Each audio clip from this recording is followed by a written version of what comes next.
Welcome to the Movie Reactor. Today I will show you an action, adventure, and comedy film from 2023 titled Dungeons & Dragons: Honor Among Thieves. Please make sure to like, subscribe, and leave a comment below to help advise me on how to make this channel more intriguing for your enjoyment. So sit back, relax, and enjoy. The movie opens on a frozen landscape.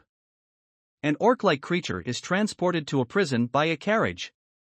He meets the poet Ejin Darvis and the barbarian Holga Kilgore, who will be his cellmates. In response to the orc's pass attempt on Holga, the latter breaks both of his knees and smashes his face.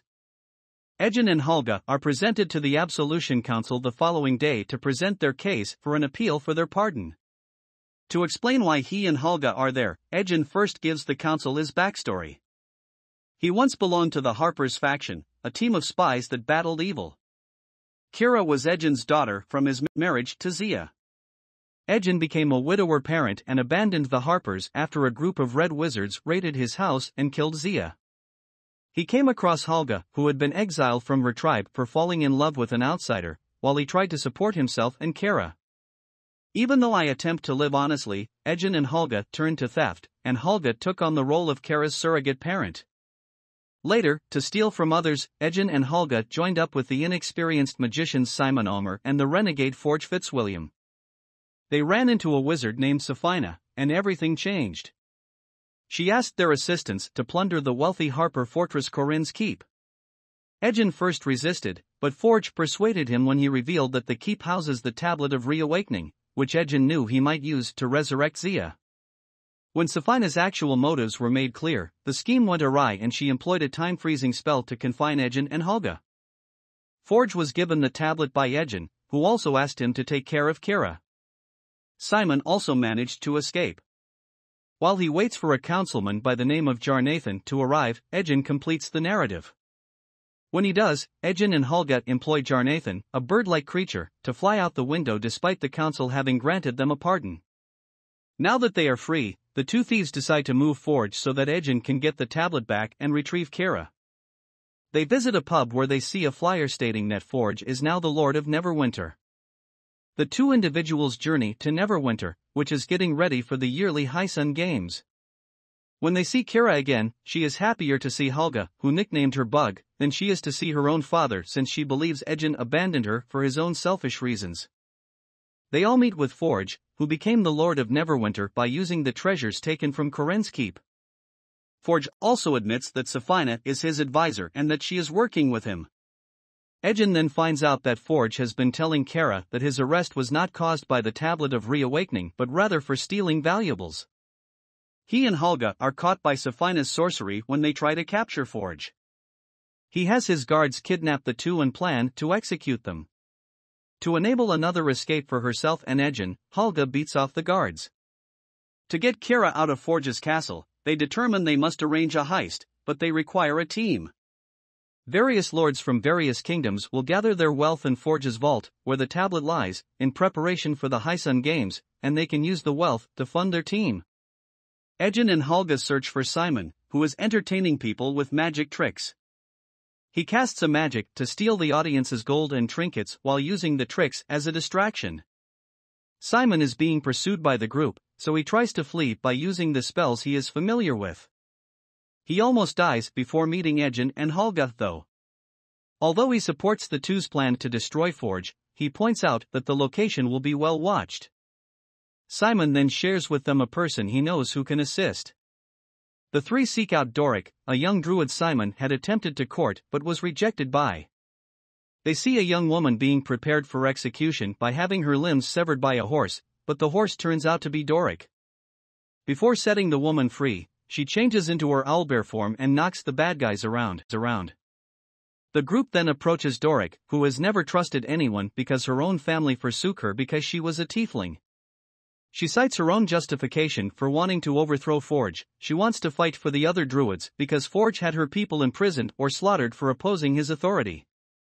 Safina converses with the Lich Zastam, Ian Nanmore, in her quarters.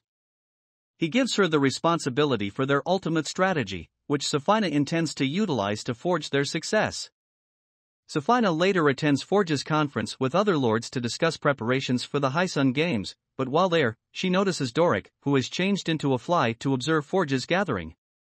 She is pursued by Forge's guards, but she manages to transform into whatever shape she needs to in order to flee and rejoin the crew.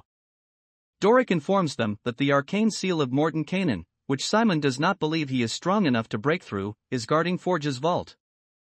Unless he had the Helm of Disjunction, which is thought to have vanished long ago.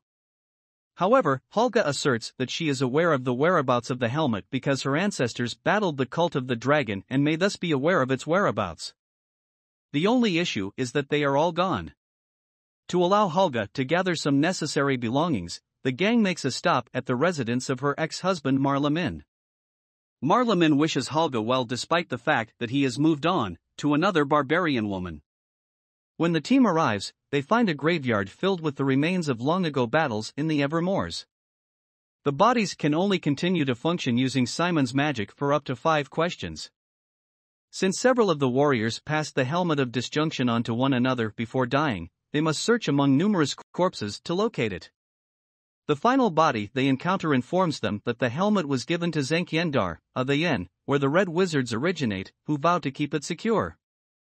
Since they killed Zia, Ejin doesn't trust Thions, but Simon and Doric had heard of Zenk's tales as a knight, and even Holga can support the tales of his heroics.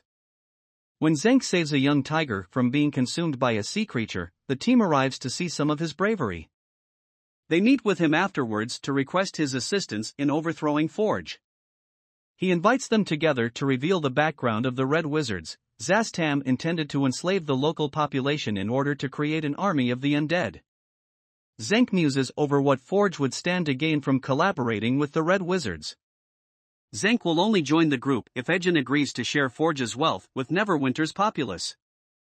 On the trip to the helmet, Zenk describes how he saw how Zastam's wicked power corrupted decent people and turned them into slaves to evil. As a result, he departed from the Red Wizard's way and used his abilities for good. Zenk has a mark on his forehead because he narrowly avoided being cast under the Red Wizard's spell. He leads the others into an underground city where the helmet is kept down a hole called the Orifice. Simon unintentionally activates a device that causes the bridge to collapse as they attempt to cross a gap. Fortunately, Holga had what she thought was a cane in her possession. However, Simon discovers that it is actually a hither-thither staff, which opens. This enables them to traverse the chasm safely through portals. When the gang arrives to the helmet, Thions meet them there. They are fought by Zenk, but because they are undead, they don't stay defeated. The very fat dragon Themberchaud, who had just devoured the Thions, follows them as they flee and finds them. Before Zenk stabs the dragon in the head, Ejin is about to be devoured.